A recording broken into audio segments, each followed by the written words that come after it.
This channel is for educational purposes only. Please do your own due diligence before making any investment decisions. Hi, this is Joe. Now, most traders like to pick a top in a stock by basically just going by feel. They see a stock that's run up a little bit and they feel like, okay, this is a pretty good spot to just short this thing. And so I want to show you today a method that's repeatable, okay, that'll let you identify specific characteristics that you can identify and not be guessing, not be going by feel, but going by using multiple time frames to essentially set yourself up for a reversion back to support. All right. Now, this is a pattern that I recommend to my subscribers as a way to diversify their performance. They have strong trending stocks. They have breakout patterns. They got pullback patterns. And now we want to enter the retracement approach. All right, let's go ahead and get going with this.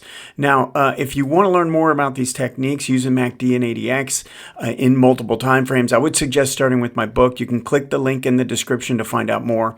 Also, if you do enjoy this content, please hit that like button and also subscribe. Now, I have done a number of videos on this in the past, and I refer to it as basically the reversion trade, right? So what we want to do is look for stocks on the higher time frame. So I've got a monthly time frame here and a weekly time frame here. Now, these are the key time frames as a starting point, because what we're looking for here is where a stock is getting extended away from its 18 MA. Don't worry so much about the 40, but the 18 is the one we're watching. All right, are we getting too far away from this line on a monthly chart, and we're getting too far away from it on a weekly chart? Now, remember, now this is the low of this chart, but look at the high. That's pretty far away from where this moving average is. All right, so we're looking for that on the higher time frames. Then we go down to the daily chart and the hourly chart to really hone in on the specifics of the setup and look for entry based on these two time frames. So we're using these two time frames to identify when a stock is stretched away from its moving average. Now, I know I'm going to get a question on this, so I'm just going to go ahead and tell you, I don't use any percentages per se. I'm not against using that if you want, but I just eyeball it. If a stock looks like it's getting too far away, I'm going to, I kind of see it, all right? And then I'm going to go to the smaller time frames. Now, typically on the smaller time frames, I've got specific things that have to take place. So it doesn't really matter how far away this is. If we don't get a trigger or any kind of a reversal at this level, maybe we do if it goes a little bit further away, all right? So just keep that in mind as you're looking at this, and recognize when something's getting too far away. We go to the smaller time frames, we look for some specific things to take place. Once that happens, then we take a look at the hourly for a trigger. If we get that, then we play it for a move back down. Now, typically what I'm going to do is, in a situation where we're stretched away from both moving averages, I'm just going to play it back for a move back to the weekly MA. That's all I'm going to look for. I'm not looking for the kill. I'm not looking for this to get killed or anything like that. And I'm not even going back to the 18-month in most cases. I'm going to use for if we're far away from the 18-week, I'm just looking for a move back to that level. Now, that is what I'm going to use. That's the criteria that I am going to use for my risk reward. In other words, I'm going to identify what my entry is going to be. And when I do that and find out what entry I'm getting in, I'm going to figure out what the 18 is on the weekly, and that'll be my target. All right. And when I do that, then I can figure out, am I 2 times my risk away? Am I 3 times? I want to have at least 2 times my risk when I'm doing this type of trade. I want to have, in other words, the target needs to be at least 2 times. I'd make twice what I would make on the downside as I would if I lost. All right, so that's kind of the combo I'm trying to find. Right, get stretched away on the higher time frame. Look for it where it's too far away from an 18. Now, you can use a 20 if you want. You're going to get the same feedback. Get too far away from either an 18 or a 20, right, on both the monthly and the weekly. Once we have that, we can go down to the smaller time frame. All right.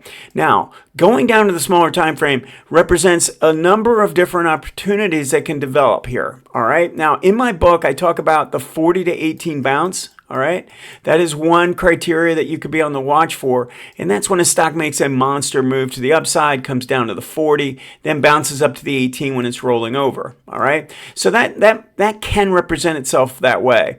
There's another thing we can be on the lookout for, and that is divergence in either the MACD or the ADX.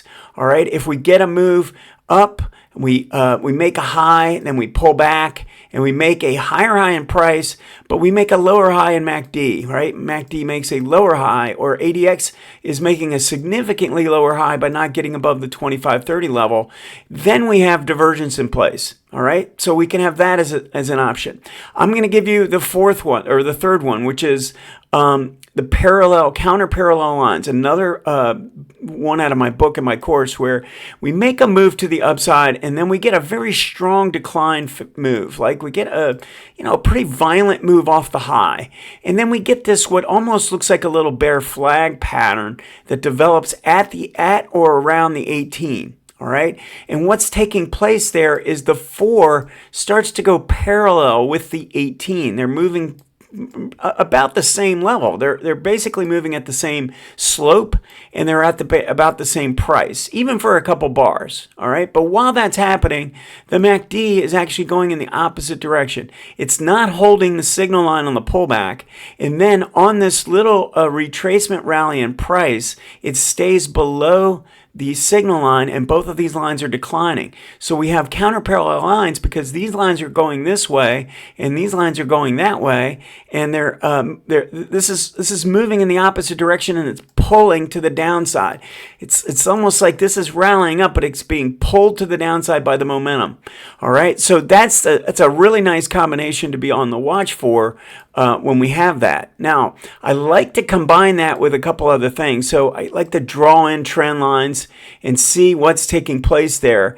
And if you notice in this situation, we came down and we kind of violated the trend line, but we're like right at the trend line while it's going parallel sideways. So we know any downside move is going to cause a break to the trend line, right? And so that's also going to click in this this counter parallel line signal. And you notice we actually got a big red bar that took place as that was kicking off. But what I will say, when I get this counter parallel line signal developing, what I'm going to do, and I've already scrolled this back on the hourly, I'm going to see, here's the down move that we get, right? We get some strength in the sellers here that shows up on the decline.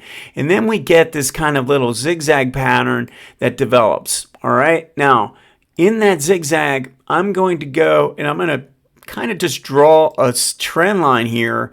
Even though this didn't make a higher high, I've got to move up, I've got a pivot high, I've got a pivot low, and now we've made a move back up. And if you notice, this is an opposing trend pattern. The 18 crosses back above the 40, even if it's just in a really slim manner, just barely gets above that. And so we get this opposing trend pattern where the 18 is actually above the 40, while this time frame is actually in the same boat because it's a counter parallel line signal. But we're using this as a trigger to the downside.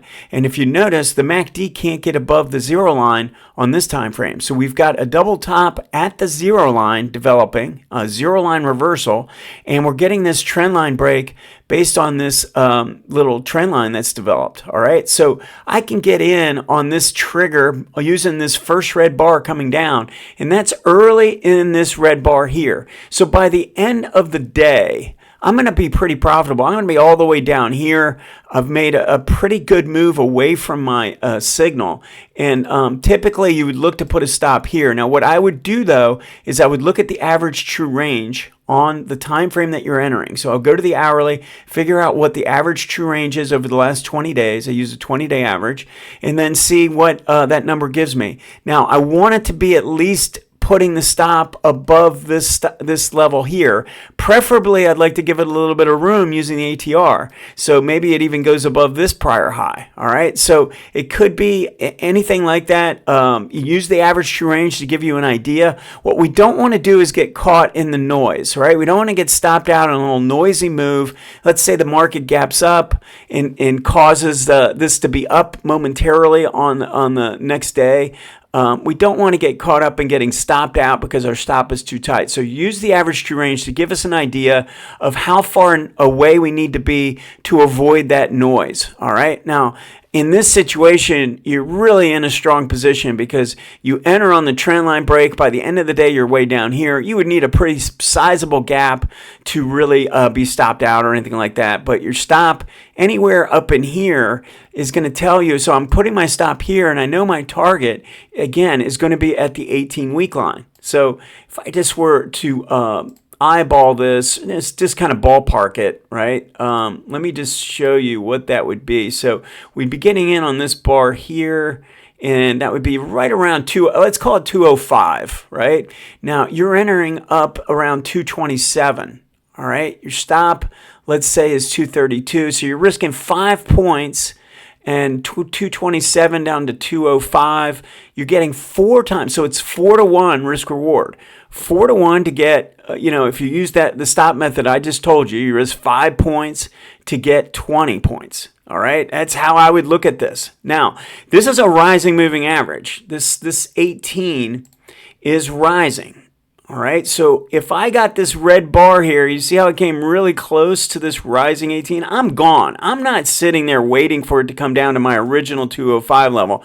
I'm getting out a little bit on the early side and taking whatever, 3 to 1, 3.5 to 1, 3 3/4 to 1. I don't care at that point. I've done what I'm trying to do. I've made a really nice retracement trade back into support, back towards this moving average. I'm gone. I'm not looking for the kill. I'm not looking to get every ounce of movement in it.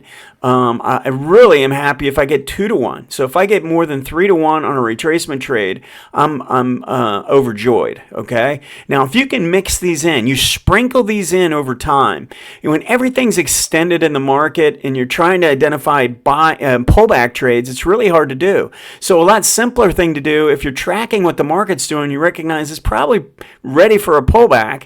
It's really good to sprinkle these type of trades in. Then you don't force yourself to buy a pullback when the market's overbought, right? Then we get the pullback. Now we can start to identify the strongest stocks on a pullback and look for our entries back to the upside. So that's the way I go about doing this. Sprinkle these in. It prevents you from looking at stocks that are when the market's overbought, right? I don't want to play a pullback or a breakout when the market's overbought, at least short term. All right, most times, if I get too stretched away, let's say this stock represents what the market's doing. That's kind of an optimum situation for a retracement trade, for what I call a reversion to the mean, is when the market's extended, your group is extended, your sector is extended, your industry group is extended, and the stock is extended, and you're saying, I got a pretty good chance that we're going to get some type of retracement. So that's what I'm trying to identify. Now, ideally, we'd like to see momentum loss on the daily chart in this situation. But if you get this type of pattern, if you get a 40 to 18 bounce, if you get a counter parallel lines, you can certainly take that trade. You're going to see a nice move, and I would consider it a trading move, and that's about it. All right? Let me know if you have any questions. We'll see you next time.